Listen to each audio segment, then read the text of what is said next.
Hey guys, Nif here, and today we're going to be taking a look at Jinhsi.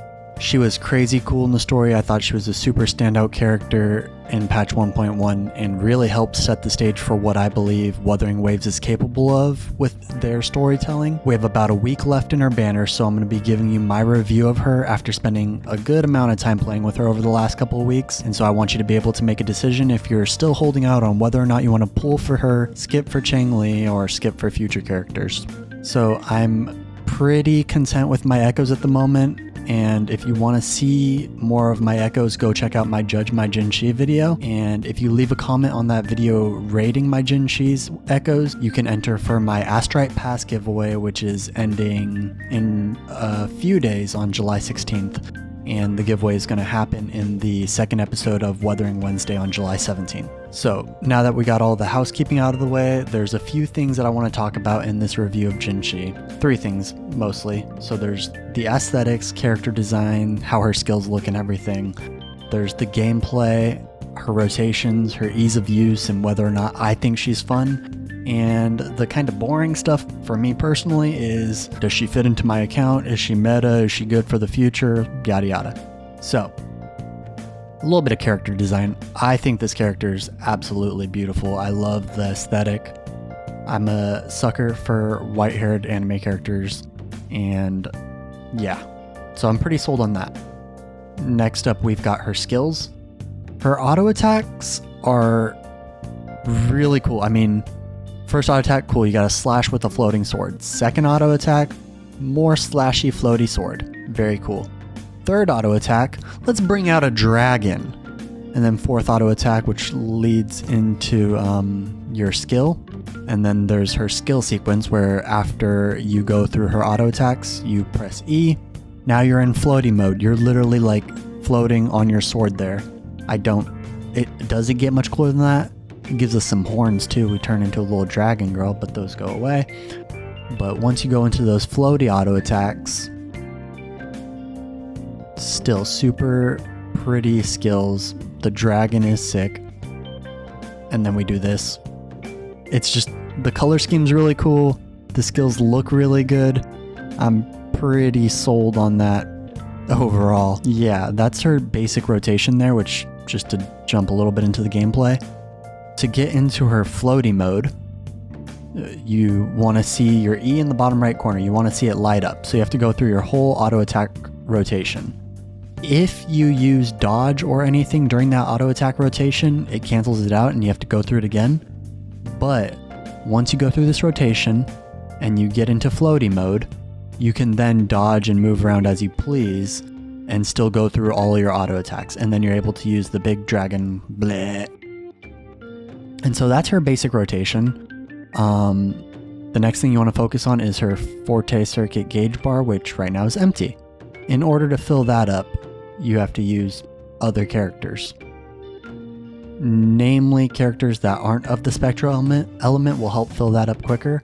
I'm not going to get super detailed into it because this isn't a in-depth guide of Jinhsi. It's more of just a discussion on her.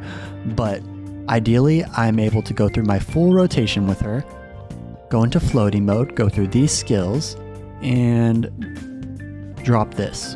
And then once that's done, I'm going to use my outro skill, swap into, say, Changli or not Changli, I don't have her yet, Yinlin or Mortefi or somebody. Especially these characters here with follow-up attacks, they're going to help to build up that gauge really quickly. So you'll swap into her, use her rotation, and then once you swap back into Jinhsi, her gauge will have filled up quite a bit, and that's going to make her skill multiplier on the big dragon attack deal a ton of damage. She's a high burst character, and she's been pretty easy to play. So that's the ease and the fun gameplay stuff. I think she's a lot of fun. I think her rotation seems really complicated, but once you get the hang of it, it's not too difficult. She does a lot of damage. Overworld stuff, easy. Endgame stuff, that stuff is still pretty challenging for me because I don't have a ton of other built characters, but she helped carry a decent chunk of it. I'm only 20 out of 30 on the Tower of Adversity, so I still can do some work in there, but that's okay. I'm not super stressed on that. I'm playing the game for fun, and my priorities are namely the story and building up cool characters and showing them off and giving my opinions on them now, I guess. But God, that's so cool. Like, I think it is so cool once you go into floating mode, how she just chills there on her sword. That is so sick. And then she just floats a little bit. And if you dodge in the air, you do a little swoop. Yeah. So moving on to a little bit more of the aesthetics, we can take a look at her idle animations, which we saw a little bit of those at the start of the video. There's the first idle animation where she's just, relaxing, as characters do.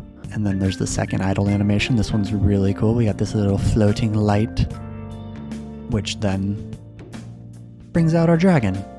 Super cool. It's cool to just have this if you're like chilling in a scenic spot or whatever in game and you just see a dragon chilling on your screen. And this one's also very pretty. Just saying our prayers. I think aesthetically, really cool character, really pretty. I think skills are all really pretty. Ooh, another thing to touch on in terms of gameplay and her skills.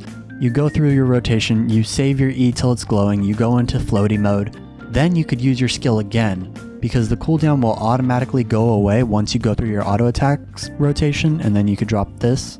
So, fun little note, you could drop an E in after going into floaty mode. Outside of that, it's just a matter of personal preference. Like, if you like the little burst rotation into other characters and you're not just looking to stay on the field with her the whole time, I think she's a pretty fun character. I'm having a lot of fun with her. I think it's a matter of personal preference.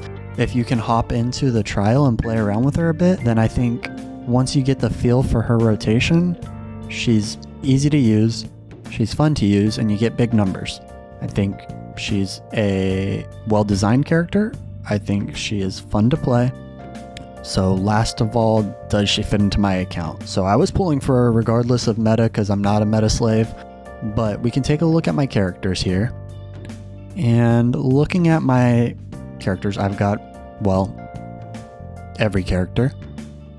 So it wasn't really a factor, but I've mainly built up Yinlin, and I was playing Calchera Yinlin, and I started to build up Jian.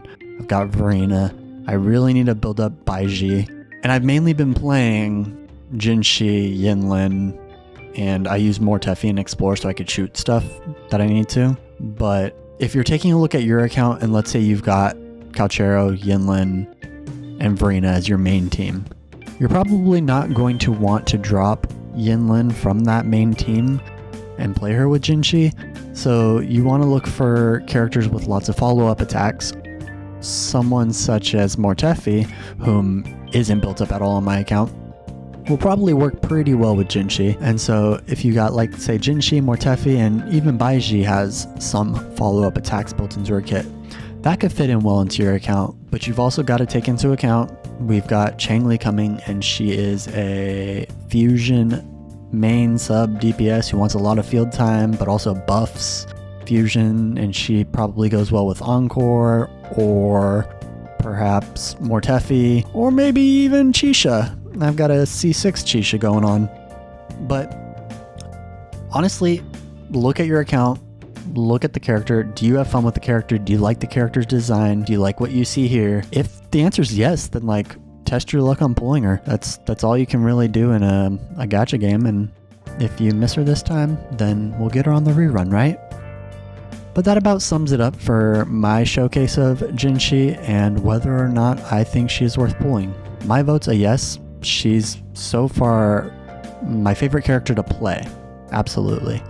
We'll see how she matches up with Changli, because I think that's the team that I'm going to be running. I'm going to go Jinhsi, Changli, and then probably like Baiji or something. I don't know.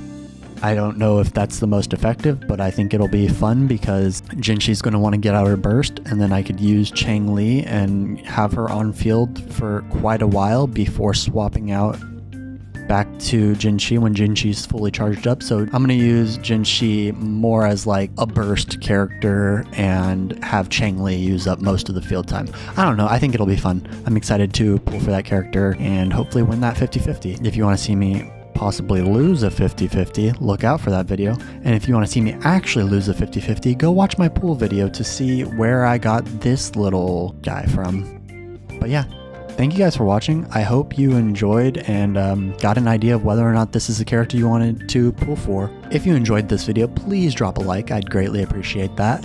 And if you have any opinions on Jinhsi based on your own play or why you're not pulling for, let me know down in the comments below why that may be or may not be. Subscribe for future videos where I'm gonna take a look at other characters, and every Wednesday we're gonna have Wuthering Wednesday, which is gonna cover any Wuthering Waves news as well as Reddit recaps and other content, including potentially some account reviews where I could show off other people's accounts if they got anything cool going on or any like super crazy strong characters. I'd love to show that off for you if you want to get in touch via the comments or Discord, which is still coming soon, hopefully very soon. But yeah, thank you guys so much for watching. I hope you enjoyed this little showcase, and I will see you guys later.